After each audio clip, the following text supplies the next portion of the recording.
beef ko lutuin ngayong araw po kasi bukas is my holiday. So, tofu at saka egg at saka beef yan siya. Ayan. Busy ang career ni Kunya ngayong araw.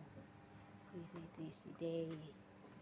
Ito naman mamaya for curry chicken.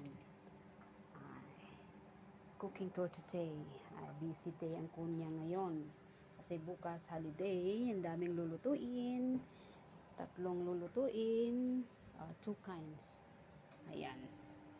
Tapos ito po yung Chinese soup ng aking kungkong. Ayan. Busy day ang Kunyang. Busy day sa kusina.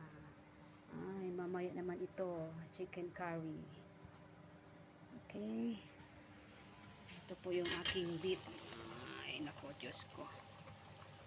Ang beef na yan. Alright.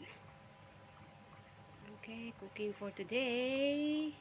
October 10, 2024.